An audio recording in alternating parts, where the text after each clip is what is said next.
This conference will now be recorded. All right, this is the live session for week 2, color theory.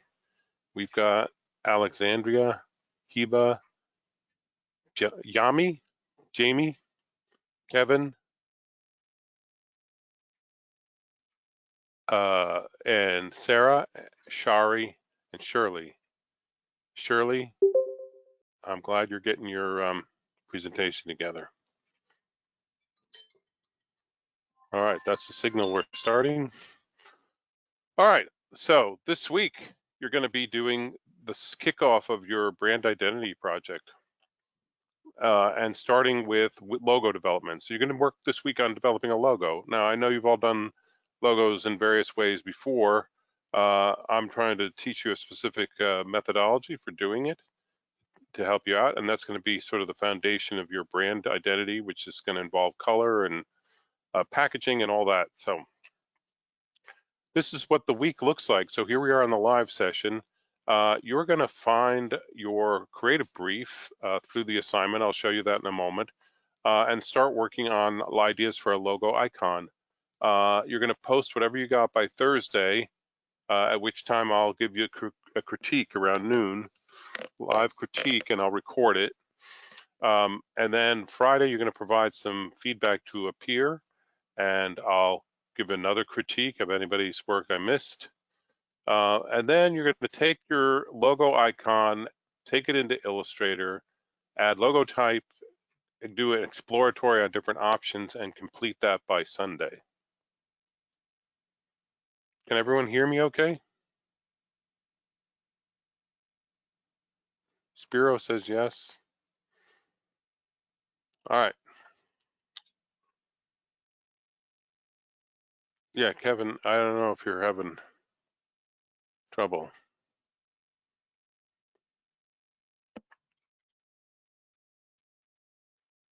All right. So you're going to get a brief, a creative brief. And just to show you where you get that, if you go into the assignment, and this is not the class.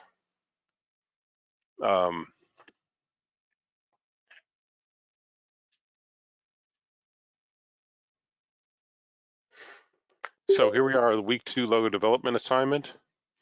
If you see this little go to the brand sign up sheet, you click here. That's where you click, and it opens in a new tab. And there's the sign up sheet. So obviously some of you have signed up already, which is great. What you want to do is put your name here, provided no one else has.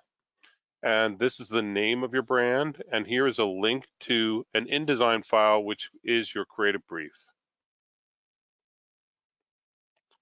So there's no good ones and bad ones. It depends on what you want to work on. So if you have your heart set on one of these, you should sign up as soon as possible. If you have any trouble with this, let us know. I'll show you what one looks like, what a whole presentation looks like, so that you see where you're headed for the next 3 weeks, because this is going to be a 3-week long project. So brand samples. As I said earlier, I've got a killer head cold and I'm trying to like power through here.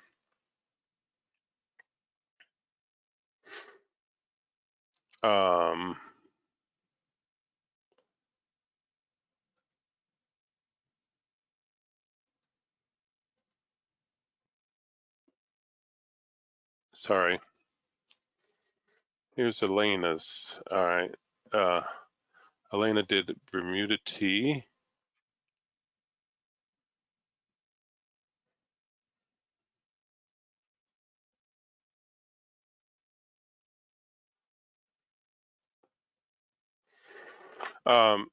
So what you're looking at here is another PowerPoint, or not PowerPoint, excuse me. It is a InDesign file that she customized from the template we gave her to match her brand, Bermuda Tea.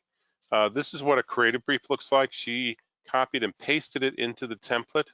It has basically 7 points, And this is based on what I would use for a real client. And it has sort of it's really whittled down to the really key elements that you really need to know. So who are you? What's the name of the company? What do you provide that makes you unique in the field? So you want to know what makes your company special. Otherwise, if it doesn't have anything special, it's not going to last very long. Why does it matter?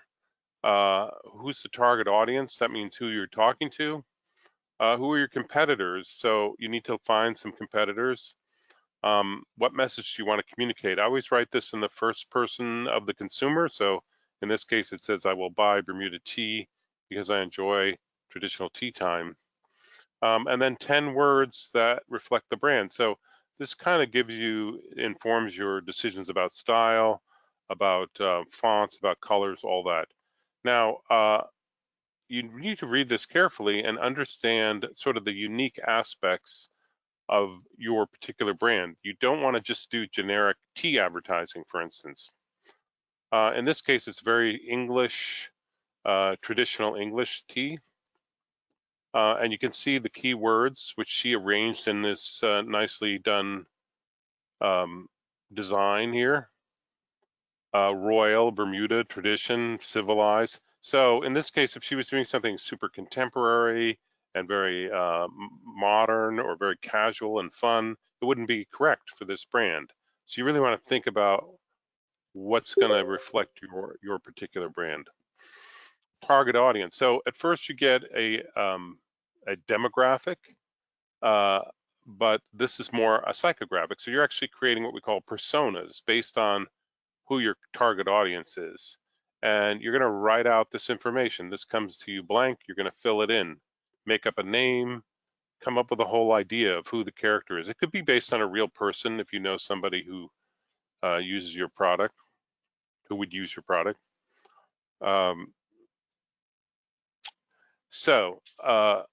Agnes, and then you have down here behavioral and benefits. So behavioral is kind of like what the person does in their life that sort of intersects with what the product has to offer. So she has her friends over for a high tea kind of situation, and this is a traditional tea, so it sort of fits with her lifestyle. So behavioral and benefit. Now, I'm not going to grade you too hardly on how perfectly you do this, but you should go through this exercise. It's going to inform your design decisions, and it's going to make you a better designer in the long run if you really understand how marketing and demographics work. So that's what you're doing with this page.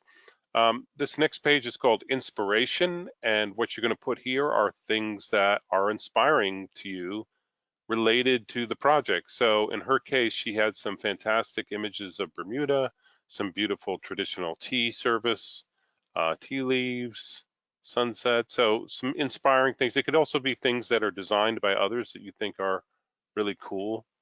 All right, so Shirley, you can make them up or you can base them on real people. It's your choice. If you know some people that you're like, oh, this product would be perfect for them, you can just use them as your model for this. In her case, I'm pretty sure she made these up, and you see the photos are nicely, neatly cropped, lined up. Their eyes sort of line up, which is a good way to do it. The pictures will not be provided. You will find whatever pictures you want. When I look at this, I look for neatness. I look at the pictures. These are nice, clean pictures. They're all got about the same size and cropping, so they work. That's your favorite thing to do. That's great, Shirley. All right. So competitors, you might have one or two in your creative brief. You got to find 6. You have a total of 6. The reason for doing this is to see what the consumer sees when they look out in the world and are looking for a product like yours. Like, what are they going to see? Who's your competitor? In her case, you can see they're all sort of word marks, logos. Fonts, so you have 2 kinds of fonts you're going to pick. Now, I know you haven't had typography yet, so you're just sort of thinking it through. Display fonts are fonts that have a lot of personality, but maybe less on legibility. And then you have info level fonts, which are high on legibility and less on personality. So with info level fonts, it's like for ingredients and directions.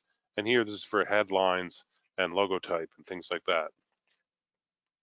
Then you're going to do logo sketches, and this is part of this week's assignment. You're going to do sketches for an icon. Now, if you notice in all of her sketches, you do not see the words Bermuda Tea, because at this stage, she's only working on an image, an icon to go into her logo. Now, there's some tea leaves and teacups. It's a bit literal. She's got this heraldic shield, which is kind of fitting with the traditional English thing going on. But there's some good ideas here. Now, these sketches, they're not like fantastic Leonardo da Vinci sketches, but they're pretty good and they're clear and they're easy to see. If you take a photo, like with your iSight camera or with your phone, and it's very dark and blurry, clean it up or take another picture. Try to give me a good presentation the way you would as a professional, showing off your ideas. Then you're going to take those sketches into Illustrator. She pen tools them out, and now she's adding logo type. So now you have image and logo type together once you're in Illustrator. Trying out different logo types, trying out slight different variations on the icon for 1, 2, 3 icons. So that's a total of 30 new concepts with, not concepts, new logo configurations with type. And then you can put them into this template. This is all by Sunday. You're just basically taking the logo you did and putting it in here to see how it works. Does it work on a letterhead? Does it work on a business card? You don't have to use color.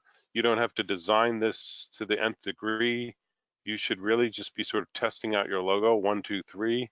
We went for number 3 as the option that was best.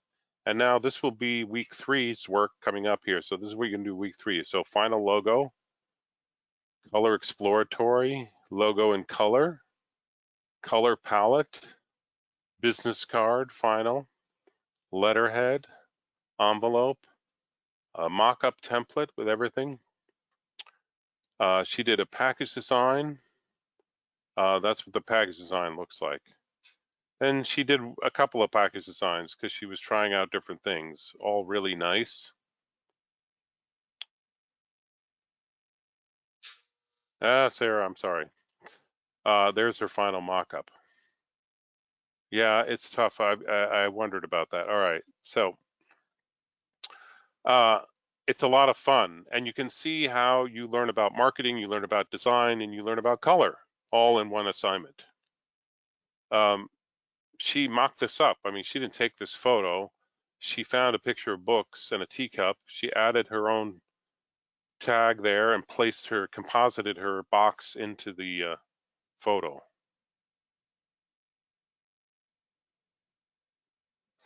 Yeah, so if I go back, I'm going to go back to that part of the assignment. So the way it works, it's a simple process you're going through to develop a logo. Sketches, all your ideas you can think of, you pick the 12 best ones, put them in this page. And then out of those, you're going to pick 3 that are the best. 1, 2, and 3. And you're going to explore each of those these have some terrific variations. You don't have to vary it quite that much, but trying out different fonts, trying out different looks. It gets easier once you sort of get rounded on your idea. You think, wow, I like this icon, and then you can start to add logo type. Should it be stacked? Should it be to the left, to the right, to the bottom? How are you going to do that? You figure that out. Then you put it into this template, the best of the best. So you start with 12, you narrow it down to 3, then you narrow it down to 1.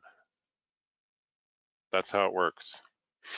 So Sherry, the assignment provides a Photoshop file that does a 3D mockup, but she actually used a program called Dimensions, which is pretty easy to use, but I didn't include it in the curriculum because it's another program you'd have to learn how to use. But suffice to say, if you use the Photoshop template, you can do some pretty nice stuff. The one that we provided. So, all right. So there's the whole assignment. Any questions before I jump on?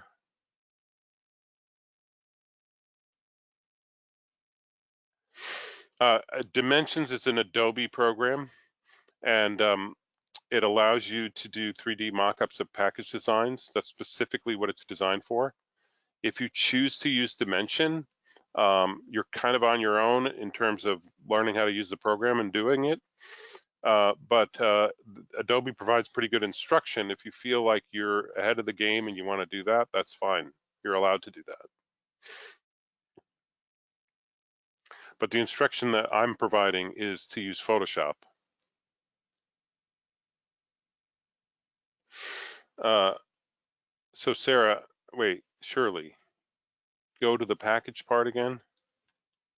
Are you talking about in her presentation?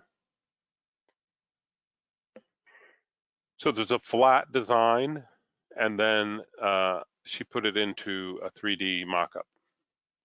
Our Photoshop mockup, you have a flat design, but that's going to be week 4. So we'll go over that in depth in week 4. Oops. All right, there we go. So let's talk about logos a little bit. What are logos used for? What's their purpose?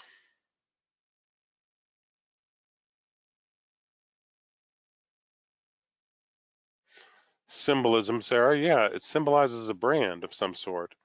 It tends to be a visual identity. Yes, Alana. It gives you a visual identity for a company so that essentially you don't have to read, you just look and you know. So if you couldn't read, you could still see Coca-Cola and you'd know what it was. Identifying a brand, Eva, yes. So there are different kinds of logos, and I've got a smattering of different ones here. There are what we call emblems, which are like this Harley Davidson logo, which is sort of all in one. The logo type and the icon are all one thing. There are what we call word marks, which are like Google, where the word is the logo. Coca-Cola is that way. Yahoo, that one. There are, this is sort of an emblem. I would call it combo mark, so it's a logo type in the icon. And then there are icon logo types. So icon, Toyota, logo type. Icon, logo type. We're going to do the icon logo type for this assignment. And that's because it's really the most functional way to do a logo in modern times. Unless you're Nike and you have so much money to spend on marketing that you don't need to put your logo type anymore. But that's kind of the formula we're going to follow. Logo type by itself, you know, a word mark like this is difficult to pull off, especially if you haven't had typography yet. So that's why we're going to do that.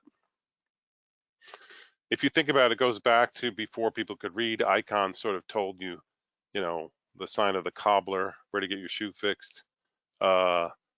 In this battle scene by John Singleton Copley, you can see how logos are sort of the flags and the color palette brings people together. So color and logo and icons all have a deep history with humans, and it's all about bringing people together for good or for ill. If you could see the logo here, this is a painting by David. The Battle of the Sabine. There's the icon for Rome. Anybody know what that is? A picture of? Ancient Rome.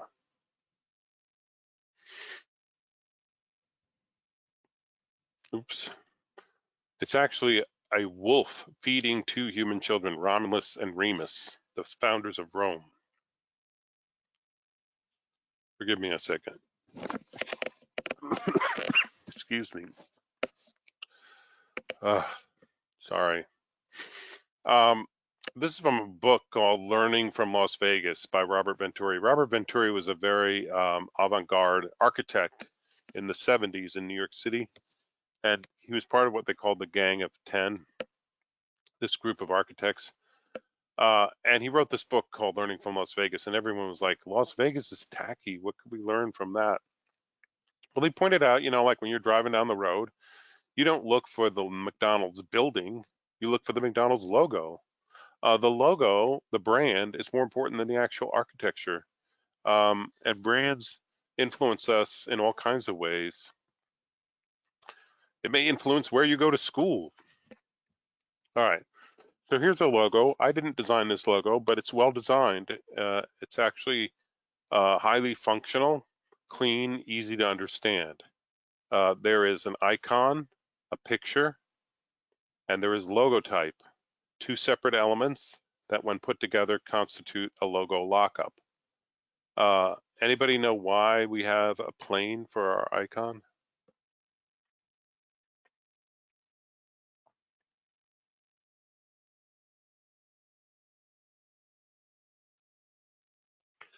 Yeah, it's a mystery a little bit. So when Full Sail first started, the idea was we help you overcome obstacles to achieve your dreams, your educational dreams, get you where you want to go. And so they had as their icon a flying ship. Now, the thing about a flying ship is, yeah, it gets you over obstacles, but it's also what we would call paradox. It's impossible. It's not a real thing. So it's got some fantasy to it. It's kind of fun. But some issues came up and they had to change it out. So they decided to go get your dreams up to full sail. Yeah, I like that, Shirley. They decided to use this plane. It's a DC-3, I think. I can't remember just now because my head is like a balloon. And it helped you fly to where you want to go. So it kind of made sense in a certain way, but they kept the name Full Sail. So now we have this quirky, iconic, strange college. If you were going to sit down and design a logo and name for the college, you wouldn't do this, right? You wouldn't call it Full Sail and give it a plane. But what we've got here is something interesting. It makes a story. Uh, these are word marks. These are both very old companies. Basically, their logos are handwriting from the 19th century. So you could just sit down with nice penmanship, write out the name of your company, and you had a logo. Over time, they stylized a bit, but now they have an issue. When they get on the web, you really need like a square or circle. So Kellogg's has sort of pulled the K off by itself, and Coca-Cola uses their bottle as an icon. When you think about your phone, you want an icon for your app, you want an icon on the web, you want easy buttons that you can see and understand quickly. So you see a little car, has a bump on the roof, it's a taxi. A few years ago, the YMCA did a rebrand. They went around asking everybody about the YMCA, and they came back and said, you know what? No one calls it the YMCA. They call it the Y. So they simplified the logo, made it a lot clearer and simpler. And it has this sort of icon of a start button, like press start on the treadmill, maybe. Yes, it's the Y.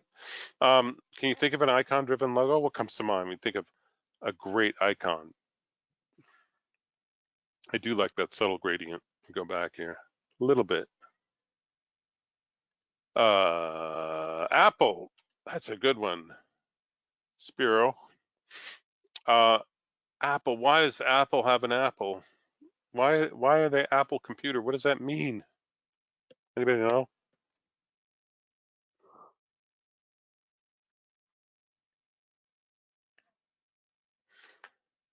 Well, I'll give you the brief story.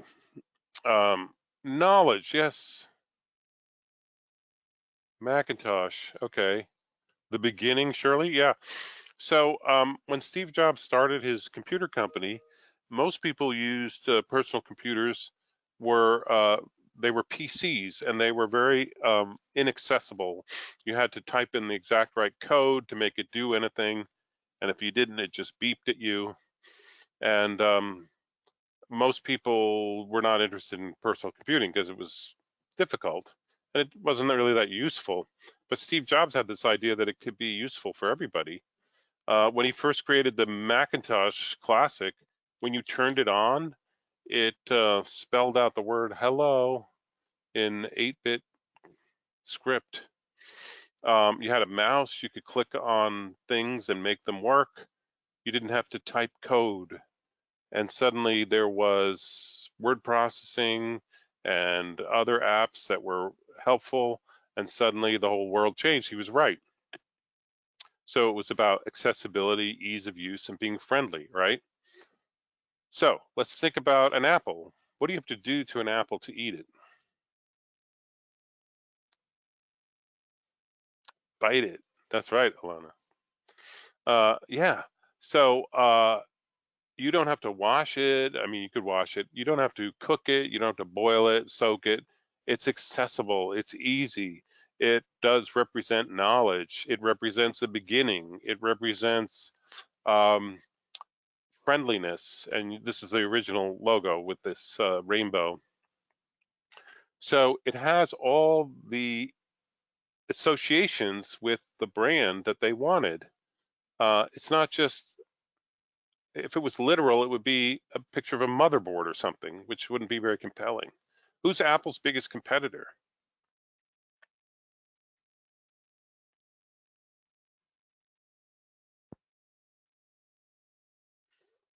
Windows. Windows is the operating system for Microsoft, right, Alana? Microsoft, Shari.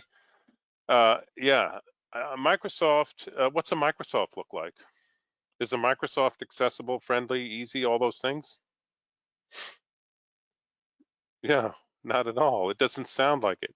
Now, Windows is friendly, and they push the Windows operating system, but it's not actually their brand name. I think they've done a lot of sort of reverse engineering to try to make it work, and now a lot of their ads kind of feel like Apple ads. So getting there. All right, how about Target? Why is Target a Target? Anybody know?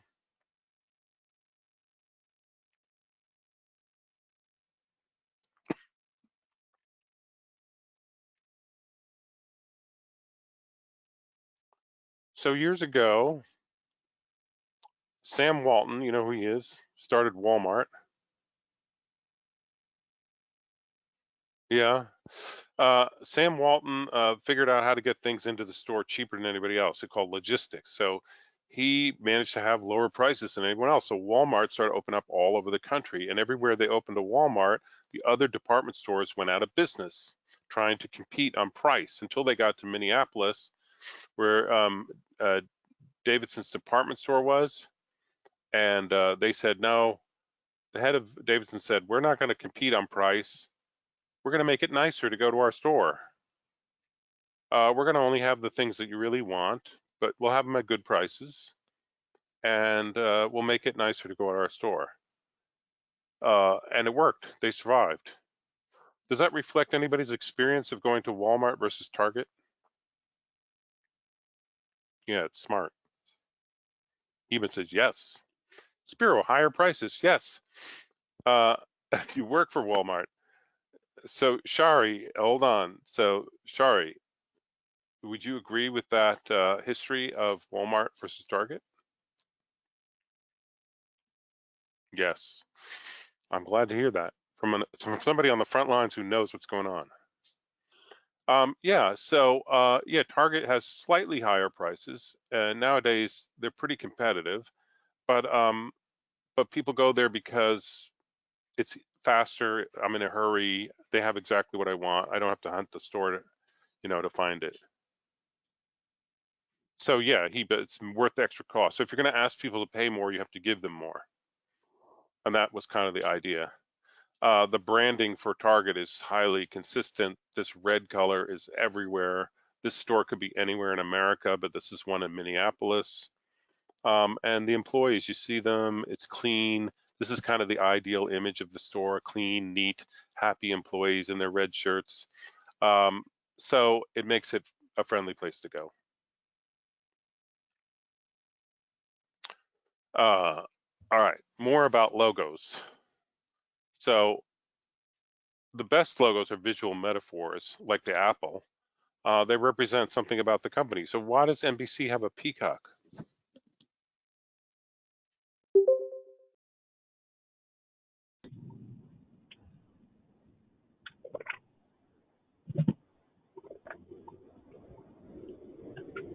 Anybody?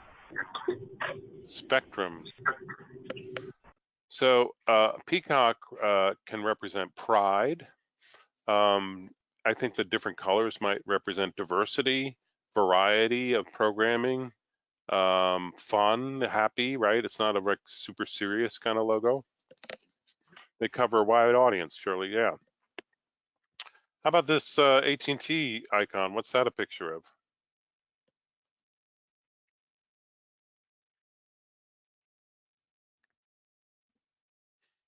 Yeah, it's global, it's worldwide, it's connections, it's signal, it's information zooming around the globe, world communication. Yeah, you guys have got it.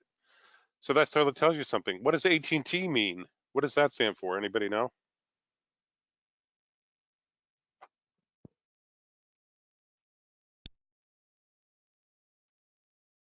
Yeah, they connect people around the world. AT&T stands for telecommunications, American Telephone and Telegraph. It's Alexander Graham Bell's original company. Yeah. So that word, those letters mean virtually nothing. The globe tells you the story. It's telling you we're zooming information at the speed of light around the world. Yeah, Bell Telephone. Bell Telephone evolved into AT&T way back in the day. New Line Cinema. What do you see in the icon there? What's happening? It is film. So this is a piece of film. These are film sprockets, but these sprockets are doing what?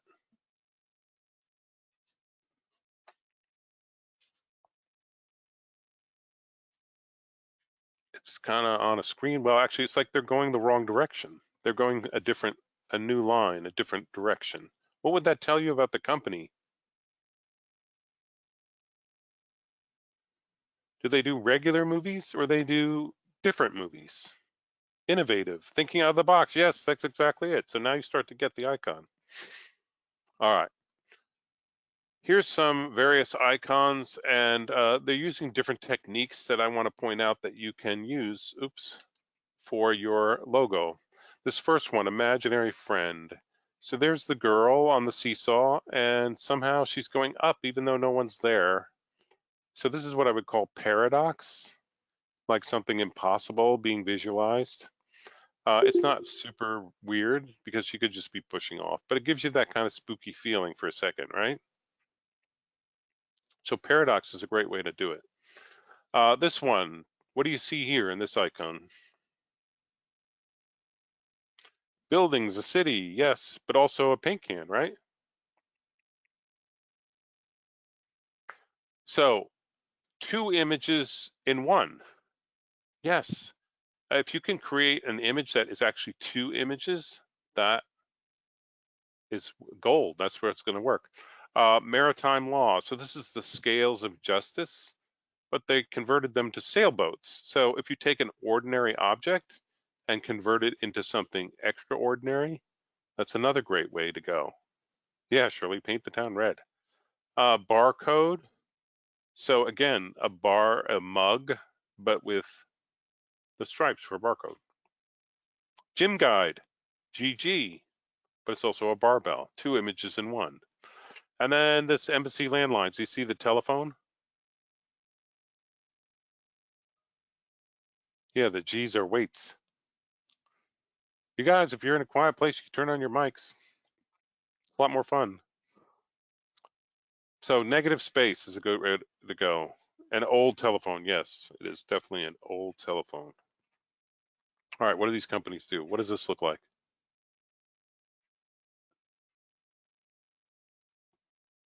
Is that a corkscrew? Yes. Who was that? That was Alana? Sherry. Sherry. All right, great, Sherry. Thank you. What's this one? Film.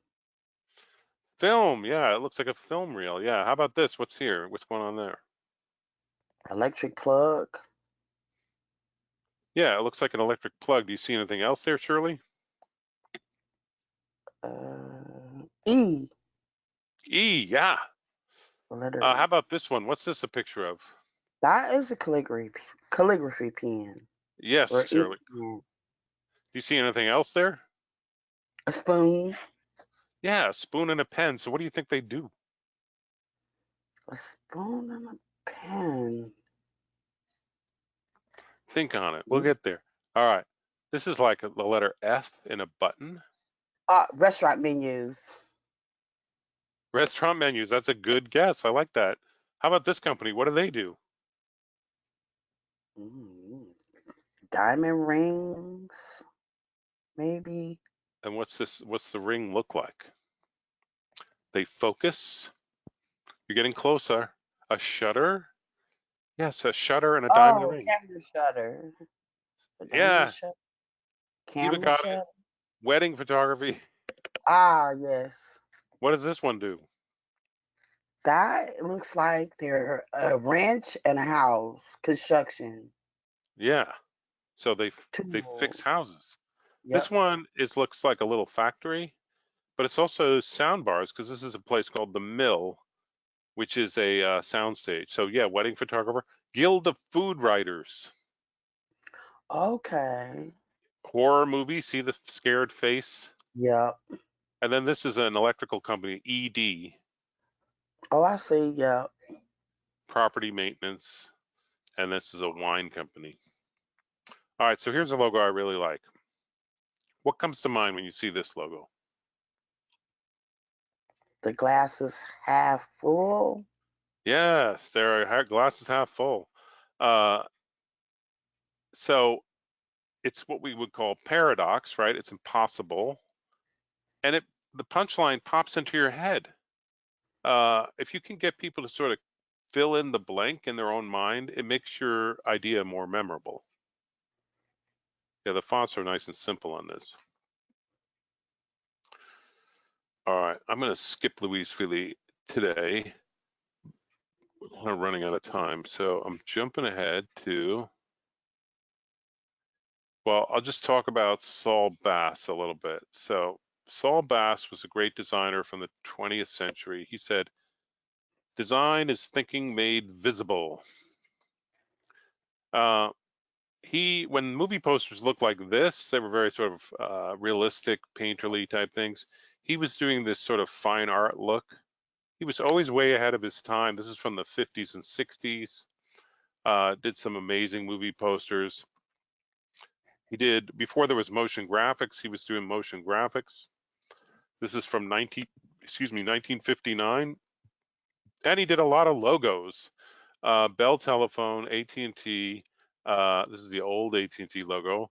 Pan Am, Girl Scouts, Lowry Spices, United Airlines, ADP, Continental, United Way. This is actually Warner Brothers movies. I forget this one. This might have been Kleenex. Rockwell. And obviously, oh no, there's Kleenex, at Quaker and Fuller Paints. So he knew something about logos. Well, there's a movie I put on FSO with the assignment. I'm not going to run it here, where he explains sort of the theory of having an icon and logo type configuration. So I encourage you to watch that. But when you design your logo, you're going to do it in steps and stages. It's not like you sit down and bingo, it's done in one fell swoop. What I want you to do is to start out thinking about the icon, the picture, the Full Sail plane, the Apple for Apple Computer. What is that picture going to be for your logo? You read your creative brief, get an idea, and you're going to draw out 12 ideas for icons. No words yet. Then when you get that done, we're going to pick the best 3 icons, take them into Illustrator, and then add logo type. Now, every brand has sort of a brand and category. So if it's like Atomic Cookies, if you had Starbucks coffee, so Starbucks would be the brand, coffee would be the category. So think of your logo that way. Don't try to do it all at once. Don't be hand drawing type, because that won't work. It's much more difficult. All right, Alexandria, you're saying, holy cow. Oh yeah, about Saul Bass. I encourage you to watch that video. It's actually really it's archival. It's very old, from about 50 years ago, but it's worth taking a look at. Some other great designers for logos: Charles Anderson Company. They're in Minneapolis, and obviously they've done work for big companies, Paramount, Warner Brothers, Nike, and this is how they show their logos on their website in black and white. So you're going to start in black and white and add color in a methodical way. So for this week, you're not really thinking about color, you're thinking about brand and concept and creating a foundation on which you're going to add your color. This is for Turner Classic Movies, and you can see how these icons, they have to be over video, so they have to be real clear, easy to understand, and they are. They did this logo for a screen printing company, and this is Custom Ink, and this is Inky the Octopus. So what do you see there in that logo? 2 images in one, right? Yeah, the ink drops are the positive space. The negative space is Inky, the octopus, right? Now, Inky has a lot of personality, wouldn't you agree? He looks fun, he looks happy. Here's some things he doesn't have. He doesn't have lips, he doesn't have teeth, he doesn't have eyebrows. It's the simplest form to convey the message. That's where good modern design lives. So think about what you need and what you don't need. Now, any of you could draw this logo yourselves in Illustrator with some shape tools. It's not about the skill of rendering, it's about the idea, creating an idea. That's where you're headed. Yes, Sarah, he is super cute. All right, a few years ago, this was the logo for St. Petersburg Clearwater, a destination on the west coast of Florida. And they brought in Michael Bierut from Pentagram to redesign it. Now, this existing logo had some little weak messages behind the logo. Okay, Riza, what do you ask about? I'm not sure. Here?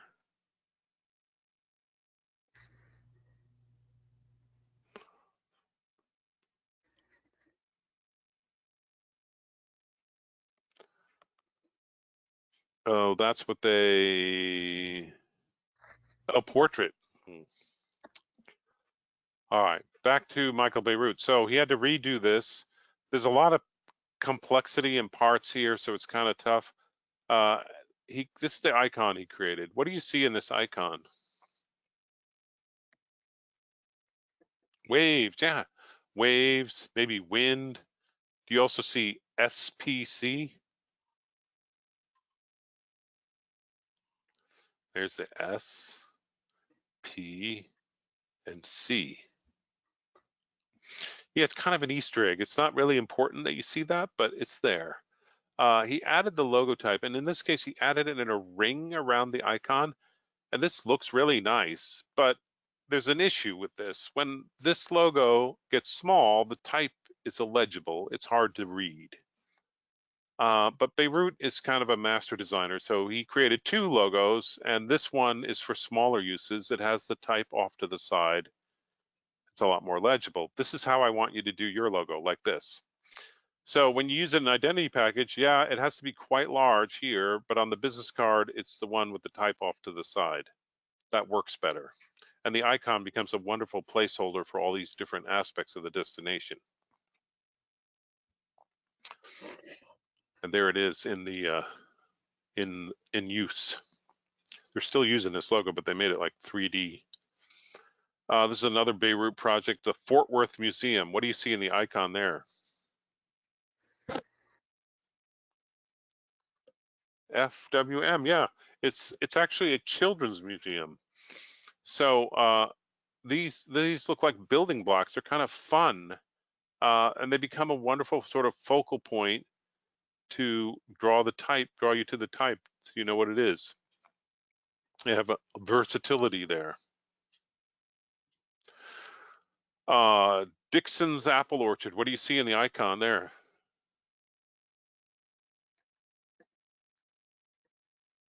It's a bear, yeah. It looks like the tree trunk, but then you look again and you see the bear.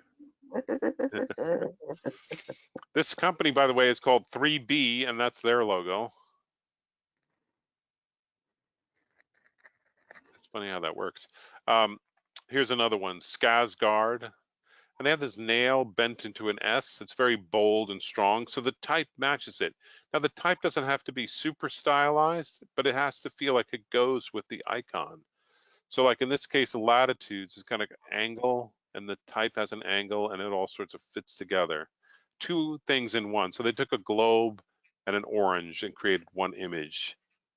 That's a great way to work. Gimme Organic. This is von Glitzka, who's a great master illustrator designer.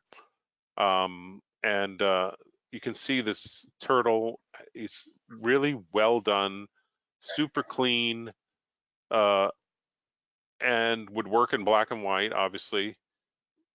He looks fun and happy, but he's got, again, no lips, no teeth, no eyebrows, no iris, no, it's just the simplest elements. And that's how he looks on the packaging.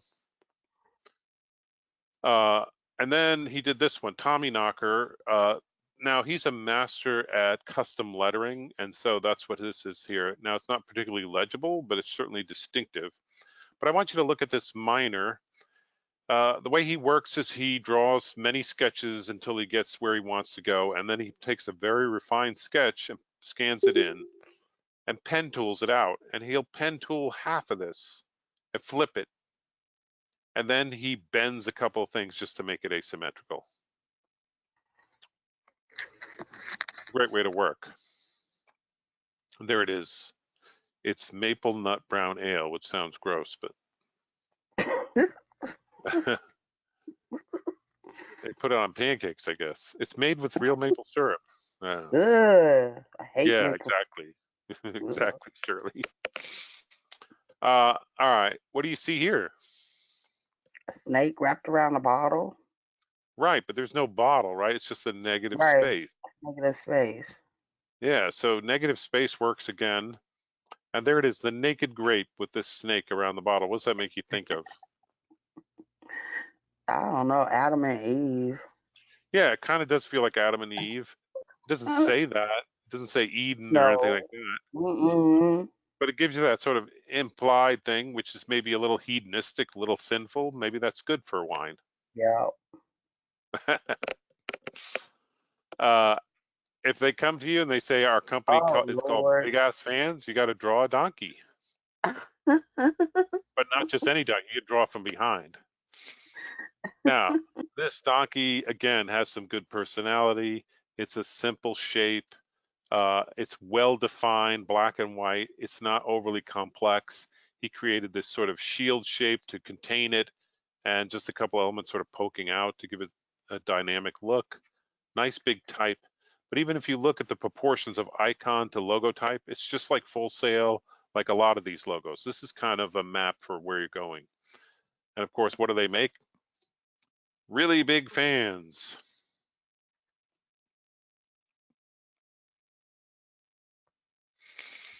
All right, so that is my lecture for tonight. Just to go back over the assignment quickly.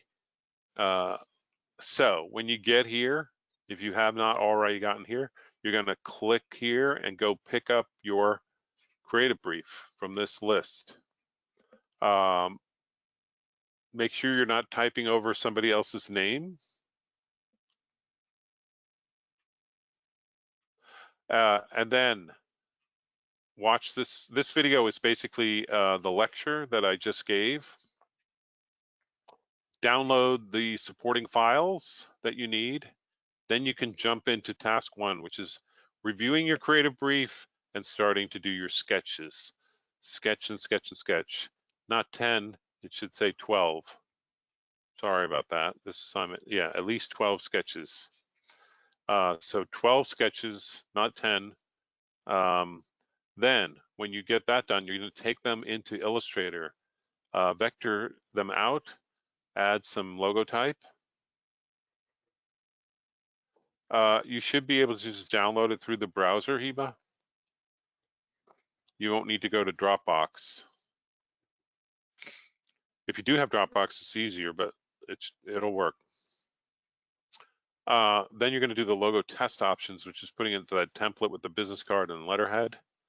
And then you're going to submit everything by Sunday. pages 1 through 15 of your presentation template. Make sure that you have 12 unique ideas, that they reflect the creative brief. If you have like a tea and you just give me a bunch of tea leaves and teacups, that doesn't really reflect your creative brief. I know this is difficult for designers, but an important part of this assignment is reading. So read your creative brief. You're going to do 10 versions of each of 3 ideas and put them in the test template and submit it by Sunday.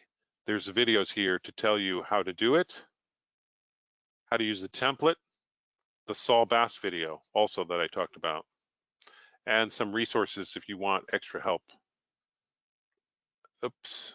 All right. So, Spiro, can you use a cup in various forms? Well, it depends on what your idea is. I mean, I want you to read your creative brief and try to come up with, ideally, you know, something that represents the attributes of your brand. So in the example I gave here on previous month was Zinnia tea, and it was a sweet tea, but instead of putting sugar, she put a bee, because what do bees make? Honey, right? Honey is sweet. So it's a symbol of sweetness. It's not a tea leaf, it's a bee. See how that works? All right, so that's part of how you come up with ideas. We have about 10 minutes left. I'm going to just do this very quickly. How to come up with ideas for your icon. Brainstorming. Oh no, it's not downloaded. All right, so I'll provide that at a later time. But think outside the norm. If you feel like you need to draw teacups and tea leaves and coffee beans and things like that, draw them, but then wad them up, throw them away, and get on to something more creative. Sorry, yes or question? I was having some trouble with Photoshop this last week, and I called the FSO IT line, Yes. but they couldn't help me. So in the future, if I have any issues with like Illustrator, InDesign, Photoshop, what resources should I be using to like troubleshoot? You can. This conference will now be recorded. So what you can do if you're running into trouble, you can always try to reach out to Adobe directly. I know that's the most satisfying thing. You can reach out to your instructors. You can use Slack to get help. I would probably do all these things, especially if it's hitting an unsolvable problem. They don't always know, you know, I'm not sure what kind of resources they have for FSO support. So, but that's a good place to start. But can I ask you, because I just saw your email today, what kind of trouble were you having?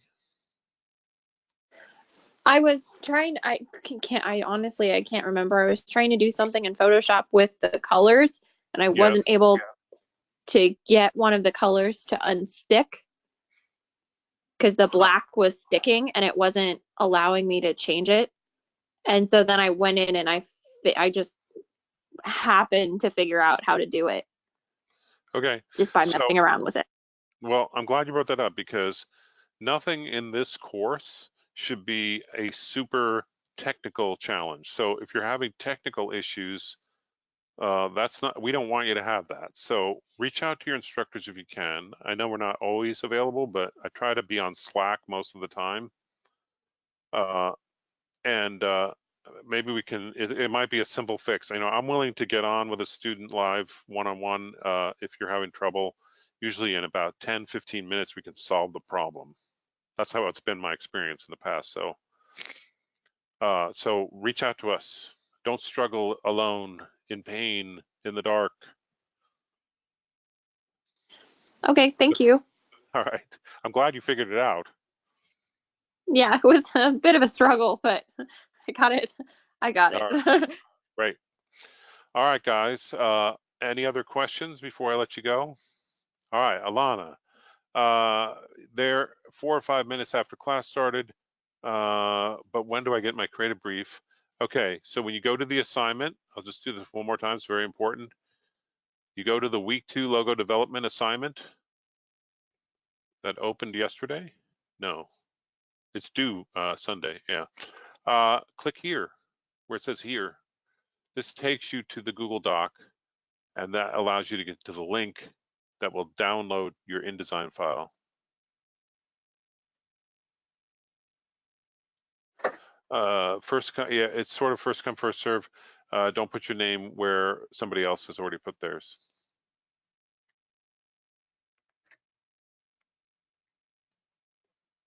All right, any other questions? All right, guys,